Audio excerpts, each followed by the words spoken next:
अगर मैं आपसे कहूं कि लाहौर शहर में पानी खत्म हो रहा है तो इस बात को तो शायद आप मान लें, लेकिन साथ साथ अगर मैं आपसे कहूं कि लाहौर शहर जमीन में धंस रहा है और 2040 तक ना सिर्फ शहर में पानी बिल्कुल खत्म हो जाएगा बल्कि शहर के अक्सर जो अंदरून के एरियाज हैं या जो निचले एरियाज हैं वो जमीन में धंस के रहने के काबिल नहीं रहेंगे। ये आज की क्या डेवलपमेंट है, इसके बारे में आज बात करेंगे। अस्सलाम वालेकुम, मेरा नाम है Hamza Sajid Rana and you are watching JP digital vlog. कहने का मकसद सिर्फ ये है कि जब से मुल्क पाकिस्तान बना है तब पाकिस्तान के अंदर 1900 आप समझ ले 47 से लेकर 1960 तक पाकिस्तान में पर पर्सन जो पानी जेरे जमीन अवेलेबल था वो करीबन 5000 से 5500 मुक्कब फीट था, लेकिन अब वो तादाद घटते घटते घटते इस वक्त करीबन 1000 मुक्कब फीट से भी नीचे आ गई, 950 मुक्कब फीट पे आ गई है। और अकॉर्डिंग टू जो वर्ल्ड स्टडीज है, जो वर्ल्ड ऑर्गेनाइजेशन है, जो वर्ल्ड के बैंक है, इसके अकॉर्डिंग अगर कोई भी मुल्क में 1500 मुक्कब फीट से नीचे पानी हो तो वो वाटर स्ट्रेस्ड कंट्री होती है, और अगर 1000 मुक्कब फीट से नीचे हो तो वो वाटर स्कार्सिटी वाली कंट्री होती है।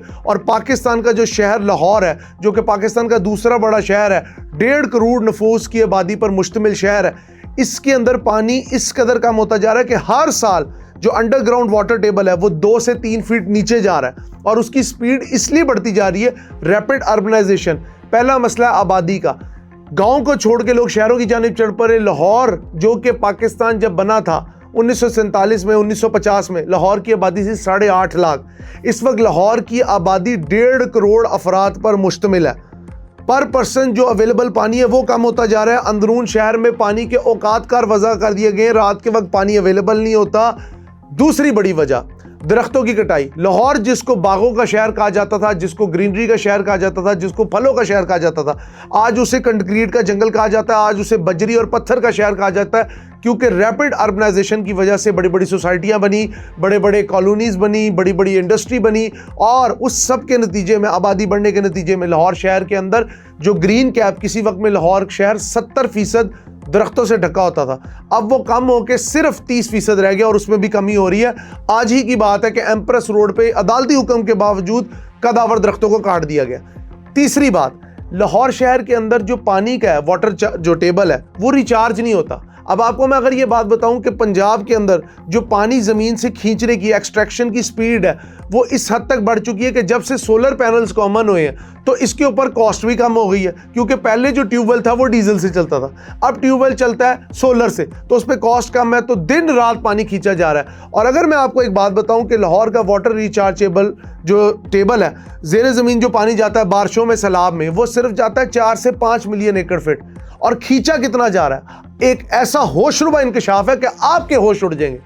लाहौर में अंडरग्राउंड टेबल से 20 से 30 मिलियन एकड़ फीट पानी खींचा जा रहा है, और कुछ अंदाजों के मुताबिक पंजाब लेवल पे 60 मिलियन एकड़ फीट पानी खींचा जा रहा है। तरबेला और मंगला जो पाकिस्तान के सबसे बड़े वाटर के रिजर्वायर है, उनकी टोटल कैपेसिटी 13 से 14 मिलियन एकड़ फीट है पानी को स्टोर करने की। आप सोचें कि तरबेला और मंगला से करीबन 3 गुना नहीं बल्कि 30 गुना ज्यादा पानी हम खींच रहे हैं जमीन से बाहर। लाहौर शहर का मसला यह है कि यहाँ पे आबादी अंधाधुंध बढ़ रही है, और लाहौर का वाटर रिचार्जेबल टेबल कोई है नहीं, क्योंकि रावी गालिब अक्सरियत जो साल के करीबन 8 महीने बिल्कुल खुश्क चटियल मैदान की तरह होता है। और इसकी दुआएं दें आप अपनी गवर्नमेंट को, जिन्होंने सिंतास एग्रीमेंट के तहत 100 करोड़ के अंदर 3 दरिया बेच दिए, रावी, सतलुज और ब्यास, और रावी का रिचार्जेबल टेबल कोई है नहीं। जस्सड़ के मकाम से जब रावी इंडिया से पाकिस्तान में दाखिल होता है तो उसके बाद जब वो लाहौर की ट्रिब्यूटरीज के पास पहुंचता है, शाहदरा के पास पहुंचता है, तो वो बिल्कुल सूख के एक नाले की शक्ल में बहता है, और उसके अंदर बहता है सीवरेज का गंदा पानी। साथ साथ लाहौर के अंदर रिचार्जेबल कोई जगह है नहीं, क्योंकि अगर आप देखें लाहौर के इर्द गिर्द जो पहले हरियाली का या जो सब्जे का या जो फसलों का एरिया था, उस पर तो बन गई सोसाइटी, उस पर तो बन गई इंडस्ट्री, और लाहौर के अंदर रैपिड अर्बनाइजेशन की वजह से, रैपिड ट्रांसपोर्ट मंसूबे बनने की वजह से दरख्तों की होगी कटिंग। लाहौर के अंदर ना को ग्रीन कैप है, ना को अर्बन फॉरेस्ट्री है, ना को बड़े बड़े बागात हैं जो कि वाटर रिचार्जेबल का मेन सोर्स थे। तो लाहौर का वाटर रिचार्जेबल जो सोर्स है वो भी कम हो गया, कंक्रीट जंगल की वजह से वो भी खत्म हो गया। आगे आपको एक और बात बताता हूं जिससे आप लोग घबरा जाएंगे। चूंकि हम दिन रात वाटर एक्सट्रैक्ट कर रहे हैं, जेरे जमीन पानी को खींच रहे हैं, बाहर निकाल रहे हैं, और आप लोग सुबह उठते हैं, मोटर भरते हैं ऑन करके, उसके बाद सारा दिन पानी यूज करते हैं। लेकिन अगर मैं आपको बताऊं कि वर्ल्ड ऑर्गेनाइजेशंस की जो स्टडीज हैं या जो इंटरनेशनल इदारे जो मॉनिटर करते हैं वाटर स्कार्सिटी को, वो कह रहे हैं south Asian region, primarily Delhi और लाहौर, ये इस वक्त ways of you can say starvation पे खड़े हैं। लाहौर कहत के दहाने पे खड़ा है। किसी वक्त भी पानी इस कदर कम हो सकता है कि हमारे पास रिचार्जेबिलिटी की सहूलत ही ना रहे। अब लोग कहते हैं इतने बड़े बड़े सैलाब आते हैं, भाई सैलाब आते हैं और गुजर जाते हैं, वो पानी आगे निकल जाता है, वो पानी जमीन में जाके, आप ये नहीं कहते जमीन उसको सिंक करती है, और इसका नुकसान क्या हो रहा है?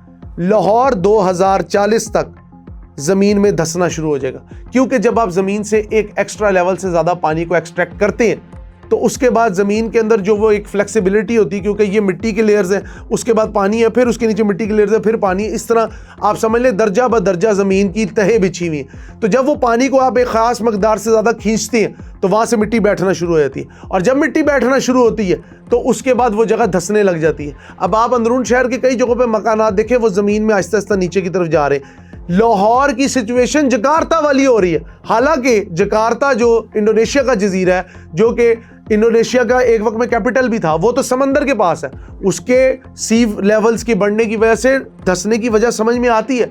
लेकिन लाहौर के साथ तो सूखा हुआ रावी है।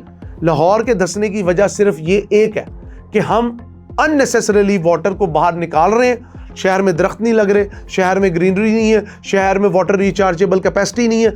उसकी वजह से इस वक्त पाकिस्तान के अंदर वाटर स्कार्सिटी का लेवल ये है कि पर पर्सन 950 मौक़िफ़ फिट पानी मौजूद है, जो कि वाटर स्कार्सिटी की आप समझ लें एक जिंदा मिसाल। पहले आपको 5 मीटर पर साफ पानी आराम से मिल जाता था। आप 5 मीटर खुदाई करते थे, बोर करते थे। 5 मीटर कितना बनता है? 2 मंजिला एक छोटे मकान जितना आप समझ लें खुदाई करते थे। आप समझ लें 30 फुट आप खुदाई करते थे, आपको साफ पानी मिल जाता था। फिर ये बढ़ा 60 फुट, फिर ये बढ़ा 90 फुट। अब आपको मैं बताऊं कितने फुट पे मीठा पानी अवेलेबल है। अंदरून शहर में तो 200 से 240 फुट आपको नीचे जाना पड़ता है। आप ये समझे कि आपको अब 60 मीटर जमीन में जाना पड़ेगा पानी निकालने के लिए, और खुले इलाकों में 160 से 170 फीट।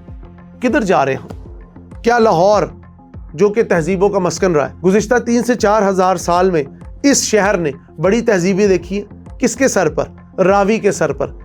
एक बड़ा मशहूर गाना है, जिरावी विच पानी कोई नहीं ते अपनी कहानी कोई नहीं। और जिस स्पीड से हम जमीन से पानी निकाल रहे हैं, बहुत जल्द लाहौर का हाल भी रावी जैसा होगा। सूखा चटियल मैदान जिसके अंदर दबी होंगी हजारों साल पुरानी तहजीब।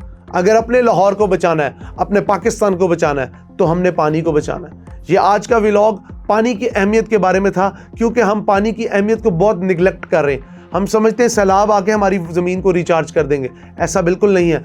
पुराने नेटिव दरख्त लगाएं, ऐसे दरख्त लगाएं जो कि ज़मीन में पानी को जल्दी खींच के लेके जाएं। साथ साथ खुले मैदानों में इजाफा करें। वाटर रिचार्जेबल टेबल को अगर बढ़ाना है तो आपको कंक्रीट के जंगल को मिटाना है। ये वादा अपने साथ और अपनी आने वाली नस्लों के साथ निभाना है। उम्मीद करते हैं आपको हमारा व्लॉग बहुत पसंद आया होगा, लेकिन अपने कीमती फीडबैक से हमें ज़रूर आगाह करिएगा, क्योंकि इससे हमारी बहुत रहनुमाई होती है। बहुत शुक्रिया।